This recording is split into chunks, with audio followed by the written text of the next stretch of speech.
Hello friend, welcome to my channel. আজিৰ অন্য এটা ভিডিঅ' লৈ আপোনালোকক স্বাগতম জনাইছো।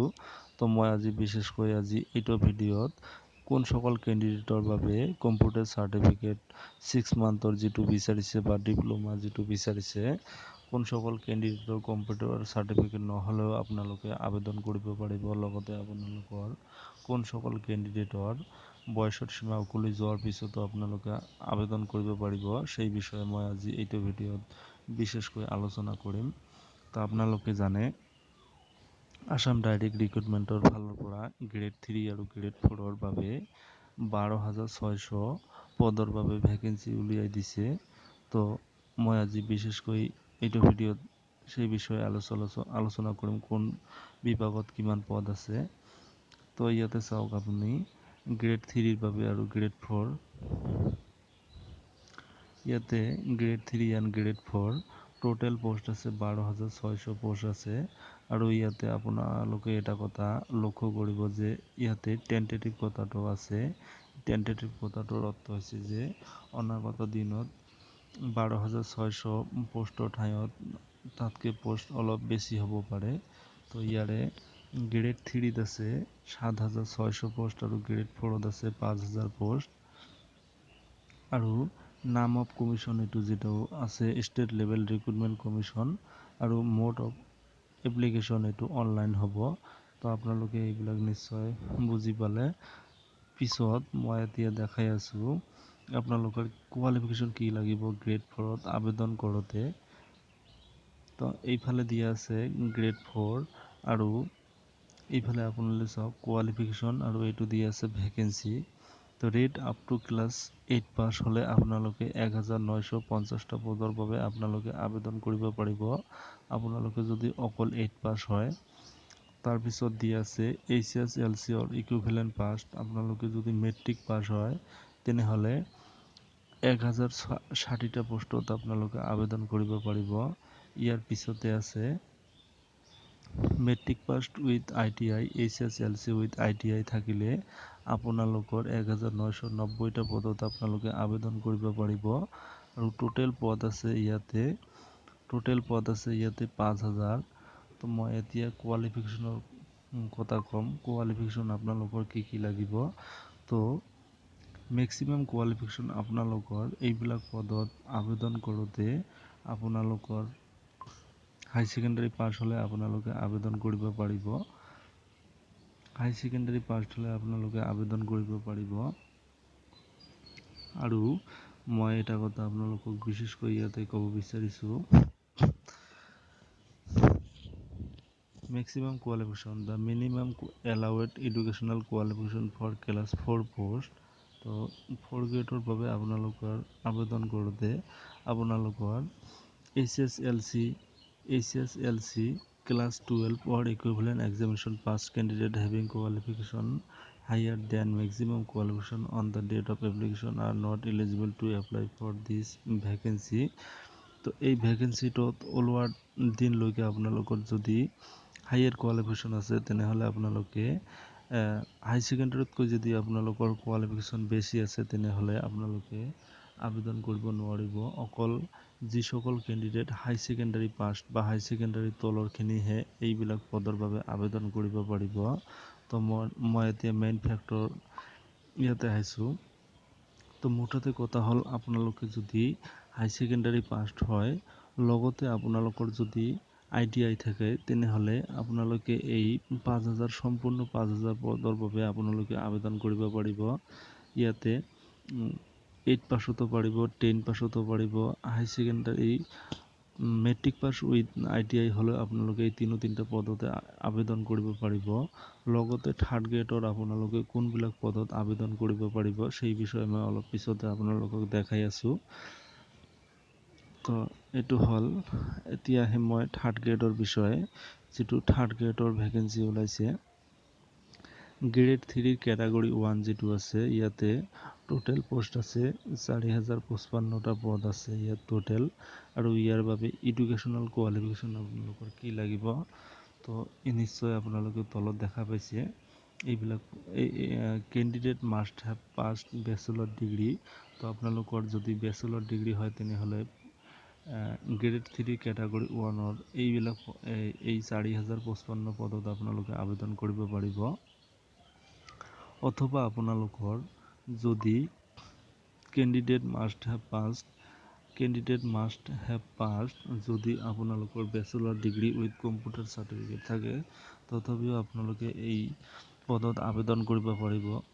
তাৰপিছত দি আছে candidate must have bachelor degree with computer certificate diploma of minimum 6 month duration and stenography certificate from recognized institute degree থাকিব লাগিব। লগতে আপোনালোকৰ ডিপ্লোমা কম্পিউটাৰৰ ওপৰত ডিপ্লোমা অথবা আপোনালোকৰ যদি 6 monthৰ এখন কম্পিউটাৰ চাৰ্টিফিকেট থাকে তেনেহ'লে আপোনালোকে গ্ৰেড 3ৰ কেটাগৰী 1ত আপোনালোকে আবেদন কৰিব পাৰিব।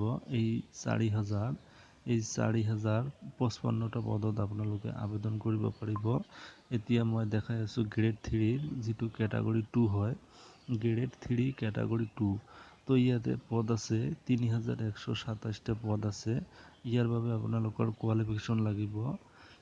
অকল হাই ছেকেণ্ডাৰী পাছ হ'লে আপোনালোকে আবেদন কৰিব পাৰিব। আৰু ইয়াতে এটা কথা, কিছুমান সায়েন্স ষ্ট্ৰীম আৰ্টছতো পাৰিব। লগতে আপোনালোকৰ সায়েন্স ষ্ট্ৰীমৰ কেণ্ডিডেট সকলে এই পদখিনিত আবেদন কৰিব পাৰিব।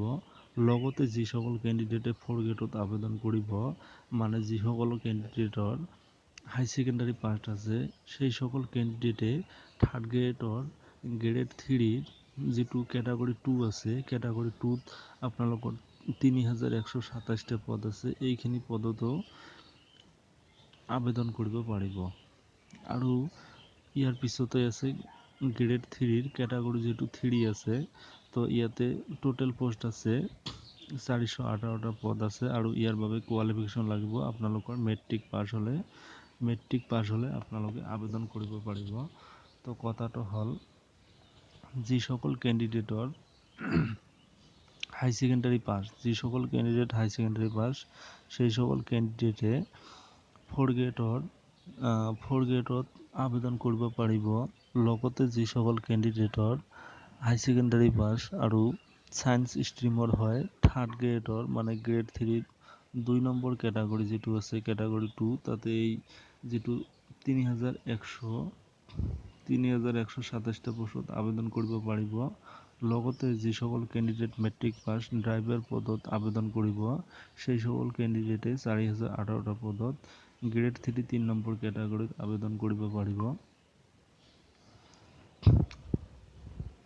যিটো ড্ৰাইভাৰৰ পদ হয় এইটোৰ বাবে আপোনালোকৰ এডুকেশ্যনেল কোৱালিফিকেশ্যন আপোনালোকৰ HSLC মেট্ৰিক পাছ হ'লে হ'ব। আৰু লগতে আপোনালোকৰ LMV ড্ৰাইভিং লাইচেন্স আপোনালোকৰ থাকিব লাগিব। এতিয়া মই আহিছোঁ এজ লিমিটটোলৈ।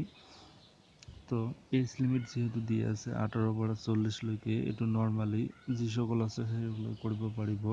আৰু বয়সটো আপোনালোকৰ কাউণ্ট কৰা হ'ব বা ধৰা হ'ব 5 জানুৱাৰী 2023ৰ পৰা 1 জানুৱাৰী 2023ৰ পৰা আপোনালোকৰ 40 বছৰ হ'ব লাগিব। ইয়াতে কথা 1 জানুৱাৰী 2023 আৰু এইখন মাহ চলি আছে নৱেম্বৰ, তো নৱেম্বৰলৈকে ধৰিলে আপোনালোকৰ বয়সটো পাৰ হ'ব। যিহেতু বয়সটো ইয়াত দিয়া আছে 1 জানুৱাৰী 2023ৰ পৰা ধৰিব, তাৰমানে যিসকল কেণ্ডিডেটৰ 5, 6, 7, 8 মাহলৈকে বয়সৰ সীমা উকলি গৈছে, সেই সকল কেণ্ডিডেটৰ বয়সৰ সীমা যিহেতু 1 জানুৱাৰীলৈকে ধৰা হ'ব, গতিকে এই পদত আপোনালোকে আবেদন কৰিব পাৰিব। বয়স পাৰ হ'লেও আপোনালোকে আবেদন কৰিব পাৰিব। আৰু এজ ৰিলেক্সেশ্যন যিটো দিয়া আছে, এইটোতো OBC আৰু MOBCৰ বাবে 3 বছৰ, ST SCৰ বাবে 5 years আৰু এক্স সাৰ্ভিসমেনৰ বাবে 2 বছৰ। তো আপোনালোকে নিশ্চয় এইবিলাক কথা জানে। তাৰপিছতে আহিলোঁ মই এমপ্লয়মেণ্ট এক্সচেঞ্জ ৰেজিষ্ট্ৰেশ্যন। তো আপোনালোকৰ অসমৰ যিকোনো এমপ্লয়মেণ্ট ৰেজিষ্ট্ৰেশ্যনৰ পৰা আপোনালোকৰ ৰেজিষ্ট্ৰেশ্যন কৰা থাকিব লাগিব, বা ৰেজিষ্ট্ৰেশ্যন কাৰ্ডখন হ'লে আপোনালোকে এই পদবিলাকত আবেদন কৰিব পাৰিব। লগতে মই যিটো কথা ক'ব বিচাৰিছোঁ ভিডিঅ'ৰ পোনতে, তো মই ক'ব বিচাৰিছোঁ কোনবিলাক কেণ্ডিডেটৰ কম্পিউটাৰ চাৰ্টিফিকেট নহ'লেও তেওঁলোকে আবেদন কৰিব পাৰিব গ্ৰেড 3 কেটাগৰী 1ৰ পদৰ বাবে। তো মই দেখাই আছো ইয়াতে relaxation in computer proficiency applicant processing degree in computer science, example BCA, MCA, BTech, BE and other are not required to furnish computer certificate or diploma of minimum 6 month duration. আপোনালোকে নিশ্চয় বুজিছে যে সকল ক্যান্ডিডেটে BCA, MCA, BTech, BE and other degree যেহেতু তেওঁলোকে কম্পিউটাৰত কৰিছে বা BCA, MCA, BTech এইবিলাকত ডিগ্ৰী তেওঁলোকে লৈছে, বেচেলৰ ডিগ্ৰীটো লৈছে, সেই সকল কেণ্ডিডেটৰ বাবে কম্পিউটাৰ চাৰ্টিফিকেটখন নহ'লেও আপোনালোকে আবেদন কৰিব পাৰিব। এপ্লিকেশ্যন ফিজ এইটো এটা বহুতেই গুৰুত্বপূৰ্ণ কথা।